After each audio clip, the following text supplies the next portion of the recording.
Today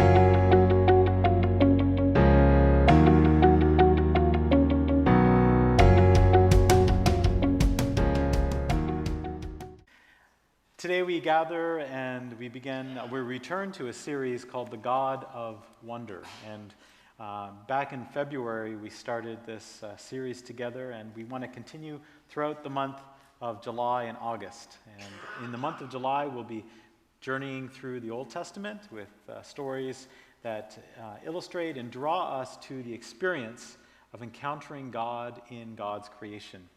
And then in the month of August, we're going to be turning to the New Testament and also encountering stories there and reflecting on our own experiences as God's people in this place and this time. And so we want to make a special welcome this morning to all those who are joining us online.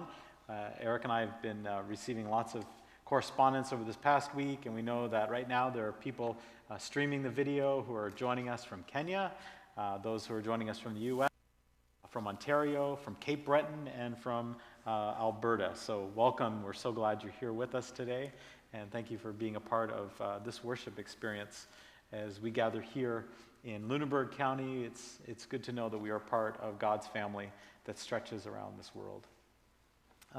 This morning, as Maria's been reading from the book of Genesis chapter 15, you see that we're going to be talking about Abram, and who becomes Abraham, and his encounter of God in the night sky.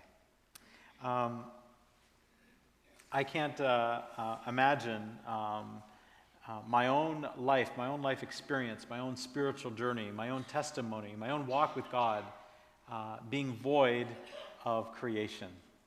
It seems that so many profound moments in my own life story, God has spoken to me and touched my life while I was in creation, whether it be in the forest or looking up at the night sky, and as we've shared over the earlier sermons about encountering God in the storm and in the wind.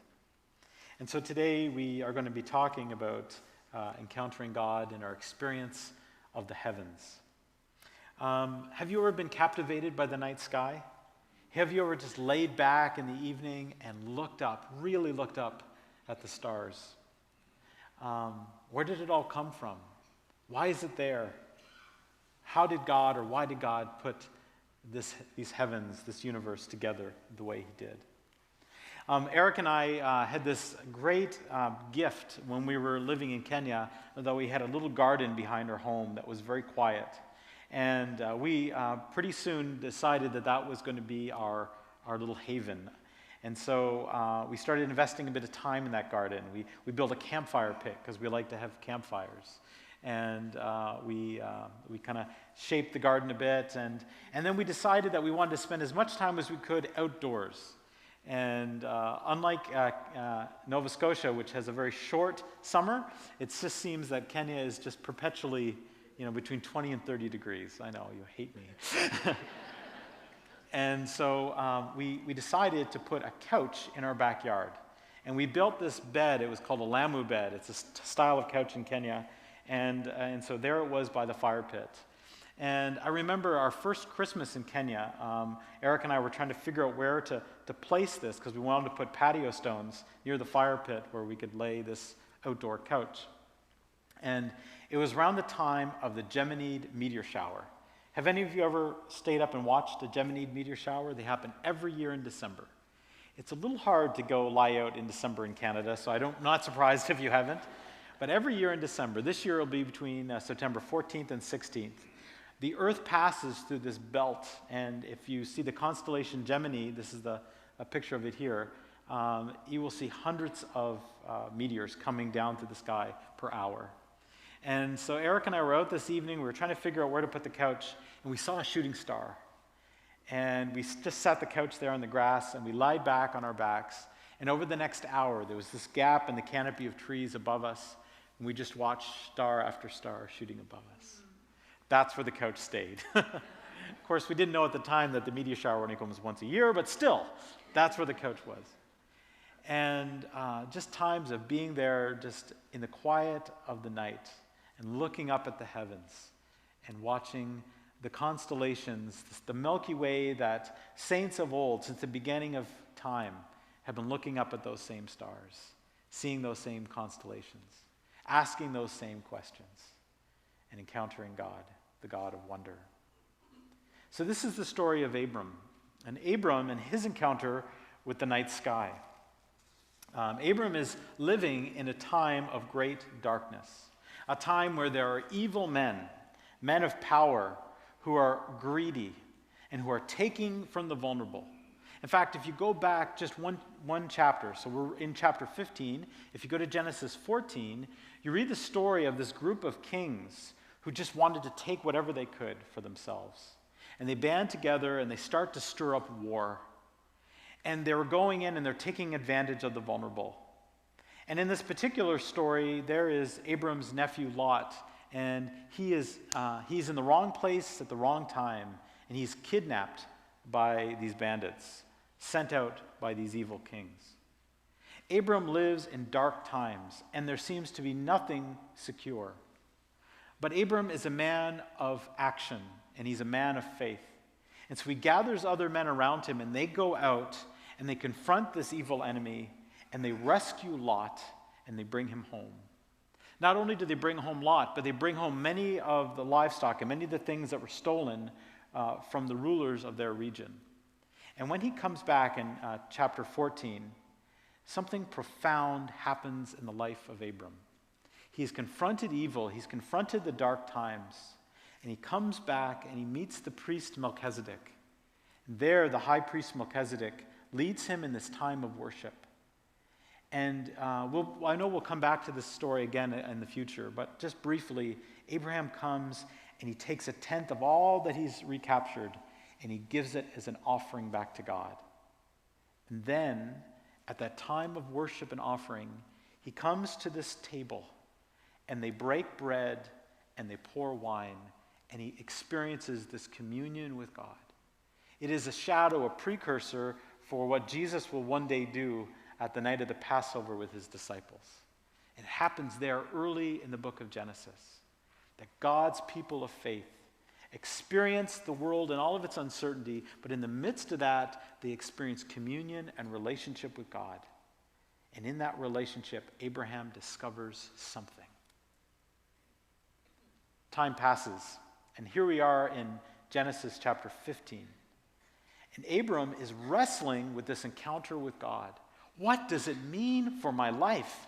I've encountered God, I've worshiped God, and yet there is so much darkness around me. There is so much uncertainty around me. And Abraham is wrestling. He's wrestling with it. And he's filled with fear. The Bible has many people who've experienced this wrestling with God in dark times. And one of the heroes of the faith is David. And when the Apostle Paul is preaching, and when he's trying to encourage people in his time about what it means to encounter this living God, to give your life to this living God, to be a part of his story and his mission in the world, the Apostle Paul looks back on the saints like Abraham and like David. And there is this beautiful little throwaway line. Paul is preaching in Acts chapter 13. He's talking about what it means to follow God. And he throws out this line about David. It's Acts 13, verse 36. This is Erica's Bible. It's big print. I'm a little jealous. I need a big print Bible. And so anyway, Erica's Bible. And David, after he had served the purpose of God in his own generation, fell asleep. My Bible, the version says, and after David served the Lord in his time and in his day, he died. He met his end. It's just this little throwaway line as Paul is preaching. But it is profound that David, in his time and in his life, he used his life to serve the purpose of God. And when he had met that end, he died. He had fulfilled the purpose that God had for him in this life and in this time. He lived it out. He stretched himself as far as he could. And after he had finished the purpose of God, he died.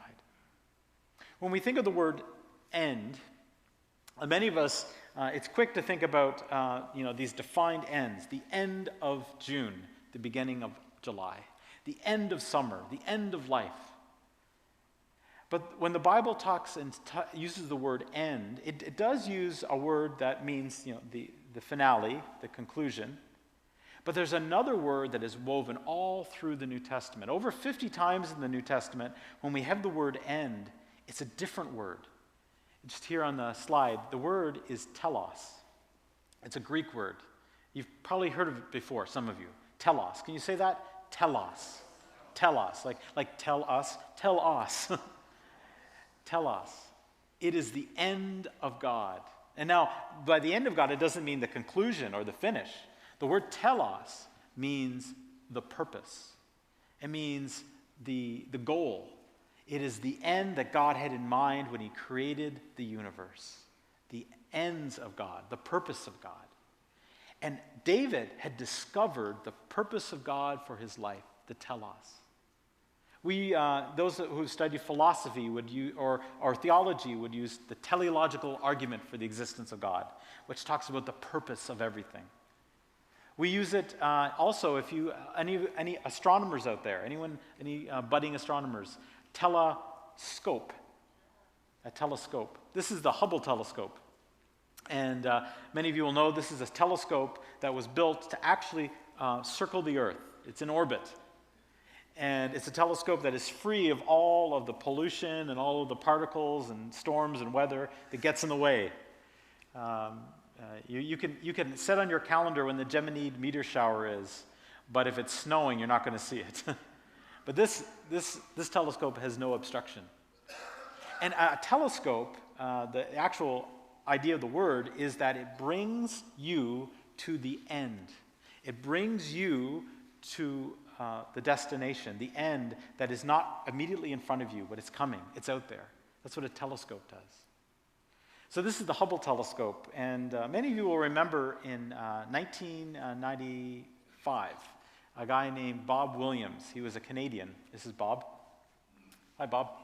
Bob Williams was made the director of the Hubble Deep Space Program, and he made the media. He was all over the news because he did something that everyone around him thought was completely stupid. He decided to take the Hubble telescope. At that time, they were trying to zero in on distant stars. They were trying to focus in on bodies in space. And he decided to point the telescope at a blank, dark patch in the sky. And to get the idea of this, if you were to look up at the heavens at nighttime and see the great canopy of the Milky Way, and you look up like Eric and I have done in our backyard, lying on the couch, if you let your eyes adjust, it's a dark night and there's no moon, you can see the canopy fill out in front of you. And if you are in a very, very dark place on a very, very clear night, there are not just thousands of stars. There are not just millions of stars. Astronomers now estimate that the Milky Way has between 100 and 250 billion stars. Our sky is filled with them if you let your eyes adjust, if you shift a little, if you focus. And so what Williams decides to do is take the Hubble telescope and find a dark little patch of the sky and just sit it there for 100 hours. Just sit it there looking out into the darkness, out into the darkness, and to see will anything appear for 100 hours. And what he encounters, if we go back to that slide that just kind of looks like a paint splattering, if we go back, the first one, I think. Here we go. This is what he captures. This is the image. And what we're looking at here is not stars. These are galaxies. These are galaxies. The Milky Way galaxy that we live in, 100 to 250 billion stars. That's one galaxy. The Deep Space Program now of NASA estimates that there is as many galaxies in our universe as there are stars in our galaxy. Amazing. Amazing. The God has created a universe and it is full of his light. It's there.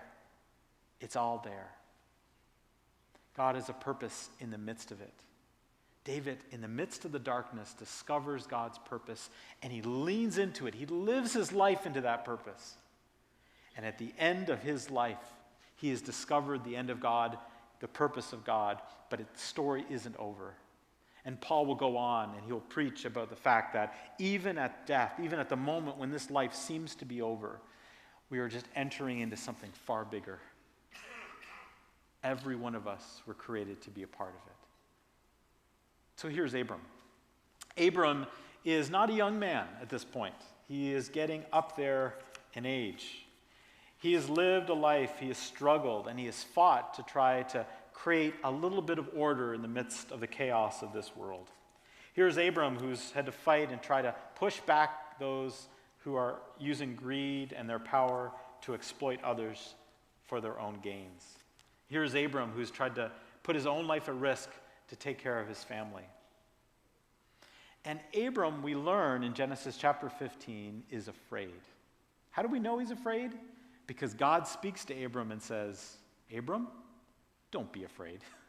It's a pretty good indication that that's how he was feeling. Think about that for a second. Genesis chapter 15, God says, Abram, don't be afraid. In the midst of the dark night, in the midst of that time when he is just so torn up, he is worried about the future. And we're going to find out what he's worried about in a second. But in the midst of that dark night, God says his name, Abram. I'm paying attention to you, Abram. Don't be afraid. And those times in our lives when we can't sleep, you get up in the middle of the night and your head is just filled, it's spinning. God is calling out your name, Aaron, don't be afraid. Don't be afraid. I know who you are and what's going on inside of you. And God speaks to Abram as he speaks to each of us. He calls out Abram by name. And then Abram interrupts God. I just love that. Okay. Can you imagine? God speaks. You just listen. But no, Abram has to interrupt God. He says, no, wait, God. I hear what you're saying, but I am upset. I am worried. What are you worried about, Abram? Abram says to God that I have no heir.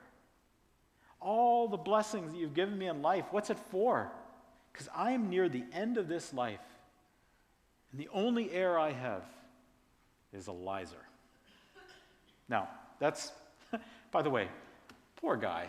if you're going to be mentioned in the Bible, you don't want to be mentioned in a paragraph that says, yeah, and Aaron. This holy irreverence as Abraham interrupts God. God, what you've given me, I am childless, I have no future, I've worked, all I've accomplished, all I have gained, all of it is going to go to Eliezer of Damascus. So what's wrong with Eliezer of Damascus? The poor guy. Well, we know from biblical scholars that Eliezer of Damascus was a servant.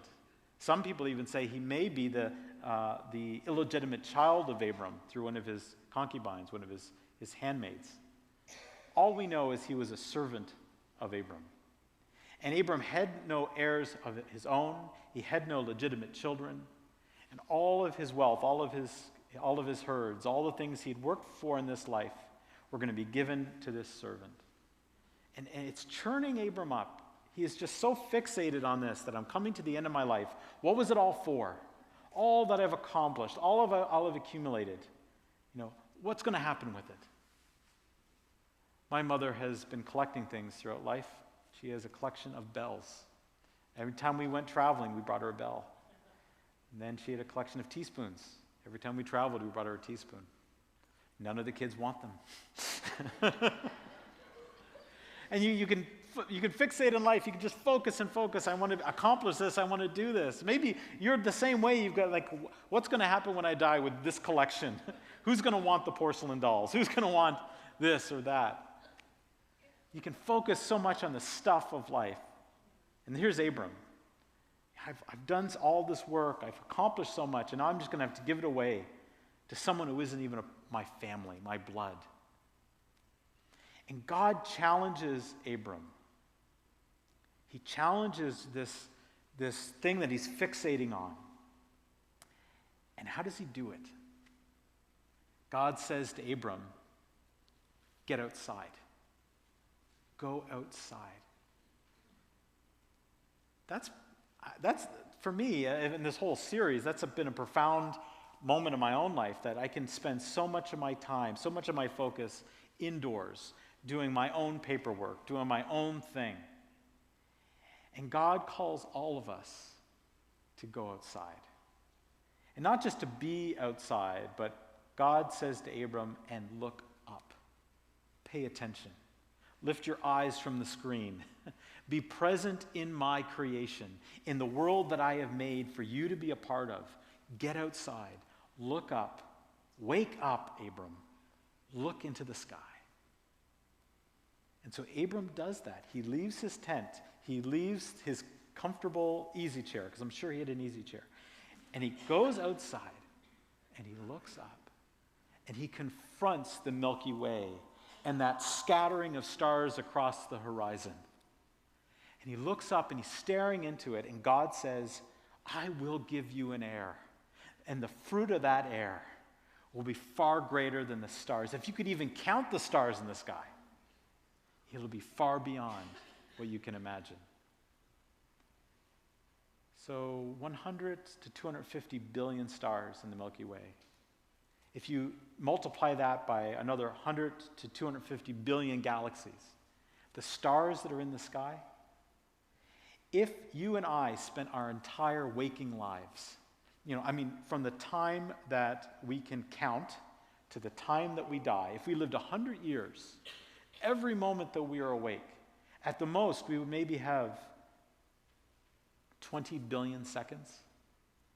So if we spent every waking moment of our lives just counting stars, give us a big telescope and we just start scanning the night sky, we won't scratch the surface.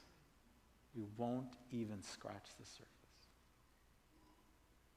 God says, Abram, you can try to count those stars. You can spend all night out here counting them. But the blessing I'm bringing into your life, through your life, Abram, will be beyond them. God is speaking about an heir. And of course, we will find out in the story of Genesis that God will bless this man who is well into the golden years of his life with children, Isaac and Ishmael. We know that God is going to bless Abram, and through them, God's story is going to pass on, bringing us to Jesus and now to our experience of the church. But when God speaks of blessing Abram with an heir, blessing Abram with a future, that is not just Abram's story, it is our story. We're a part of that story. God is calling each of us to become a part, to be captivated by what his mission, his purpose, his end, his telos in the world. There's a constellation this is a galaxy that was found in the Hubble program. So these aren't just stars, these are galaxies. And there's one, it's called the Eye of God. And it just, to be staring out and to be looking and realize God's looking back. Now, this isn't God's literal eye. This is just a bunch of gas and fire that's way out there in the midst of the universe. But it is a picture to remind us. God put those lights, God put those stars, God put those planets, God put all of it out there for a purpose. And we get to be a part of it and discovering it. Our son Tristan has a good friend. Her name is Grace. And this summer, she has a job. She's going around rivers and waterways in Nova Scotia, and she's counting fish. What a job. What a great summer. There's some hot days. I bet she's wishing she wasn't doing that job. But when I think about the story of Adam in the Bible, what does God give Adam as a job to do? He's going out and he's counting all the living things and he's giving them a name. And he's giving them a name. We have a term for that in our modern era. We call it science. Young people, old people, people like Bob Williams going out and observing all the things that God has done, trying to understand it, giving it a name. We're still doing that, and we're not going to come to an end of that business. The job of Adam continues. And throughout the summer, we're going to be encountering things that we're discovering now as a people that Adam had no idea was there. God took Abram outside and said, look up, look up. It's a wonderful moment, and for Abram, everything changes. Everything changes. As John Stott says, God's power, his skill, and his goodness are displayed in the beauty and in the balance, the intricacy and the intelligibility of the universe. That moment when you see God and encounter God's movement and God's presence, even in the night sky, it opens our minds. It changes our hearts. And we start to reconnect with the God who made us, who created us, and his purpose for our lives. Now, Abram embraces this vision of the future, but it's not rosy. We read as we go on in chapter 15 that after Abram has this encounter with the night sky with God, he moves on, and the next night comes, and Abram falls asleep. And the Bible describes that. It says, "Behold, a dreadful and great darkness fell upon Abram." A dreadful and great darkness. And I bet some of you are thinking, I know exactly what you're talking about, Pastor. But there are nights when I don't even want to describe the dreams I have, the nightmares and the fears that come up in my subconscious. I was reading online this week of a gentleman who's struggling with the death of a spouse. And he says, every night I go to bed and I just can't stop thinking about it. A great darkness, a desperate darkness came upon Abram. It was dreadful. But in that darkness, Abram, who has embraced God's presence in his life, encounters something new. The nightmare is replaced with a dream and a vision of hope. And God comes into the midst of the fear and the dread and the uncertainty of Abram's life, and he breathes new hope and color into it.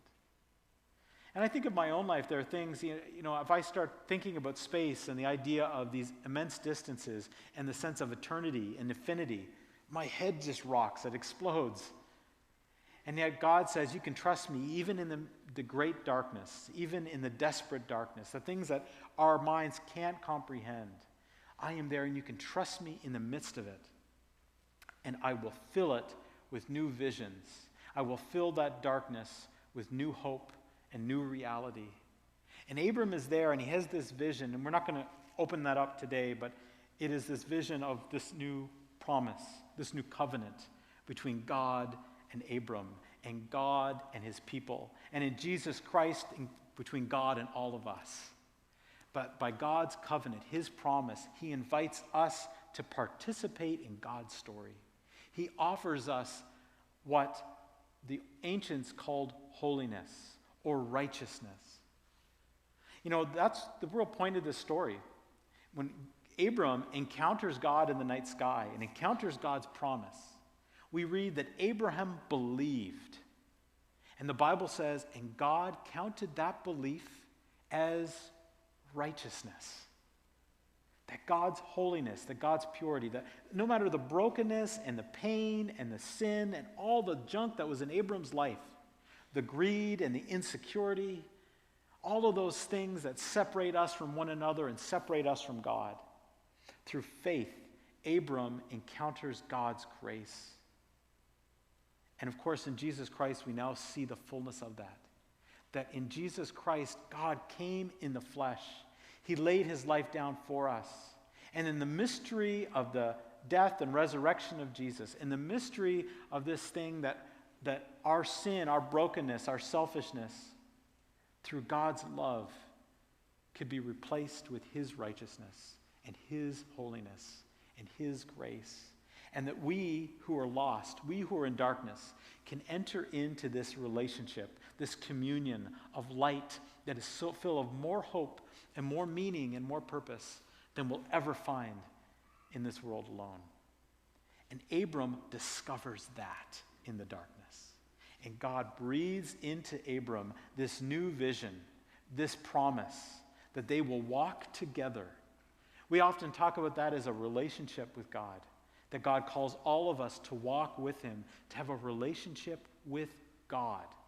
The God who knows the names of those well, hundreds of billions to the power of billion stars. God who put them in their place. This God who knows every creature, every mosquito. God, why? God who knows it all. That he calls us to walk with him and be in relationship with him. I have a challenge for you this summer. And it's a challenge I'm taking on myself as we go through the months of July and August. I want us to follow Abram's example. I'm challenging all of us to get outside. And maybe some of you are already doing it. You garden, or you hike, or you're diligent to be outside. You exercise. I'm going to challenge myself to exercise. Thank you. Thanks. But I challenge you to get outside and be present, looking up for God's presence. To be looking up. And maybe it is that this summer, it's been forever since you've done it, but you need to get out there and take a blanket and spread it out on a piece of grass and just lie there and look at the clouds. Go out on a clear evening when there's no moon and put out a blanket and lie down and look at the stars. Get out and take a walk on a nature trail. Go out with a friend and their dog. Let the friend pick up the dog's droppings, but you just go for the walk. Get outside and say, God, I want to be present. I want to see you in your creation today. I want to have an Abraham moment. God, I want to be listening. And if you need to interrupt God in the midst of that, that's okay. Lay your heart up before God. Take some time alone with God out in nature. Share with God the fears and the things that you've been hiding deep inside of you because he already knows that they're there. Take the Abraham challenge this summer. Get outside and look up. And then if God opens your eyes and reveals something new to you, if God speaks to you in a new way, I challenge you to do this. Write about it. Keep a journal. How do we know about this amazing experience, the Abraham covenant that happened there in the darkness? Because Abraham talked about it and he wrote it down. And if these things hadn't been written down, we'd know nothing about the history of our faith, and for many, the father of Judaism, Christianity, and Islam, Abram. We would know nothing about it if he hadn't talked about this encounter, if he hadn't given a testimony of what God had been doing in his life. So get outside, look up, and write about it. And send me an email, aaron@bridgewaterbaptist.com. Tell me about what you've been encountering. And at the end of this summer, as we come together on the last Sunday of August, we're going to be rewinding. We're going to be looking back over the encounters we've had along this path, along this journey of summer of 2019. Let's pray. Heavenly Father, we come together today as your people, and we are grateful, Lord, that in Abram's life, God, you were not silent, you were not distant, but in the middle of the darkness, Lord, you reached out and you opened his eyes and you opened his ears, and you invited him to walk with you in a way that he had never experienced you before. Jesus, I thank you that that same invitation is open for all of us today. And as we enter this summer together, Lord, may it be a summer of transformation in all of our lives. Give us, Lord, the courage to get out, to look up, and to pay attention. For this, in Jesus' name, we all prayed, and everyone said,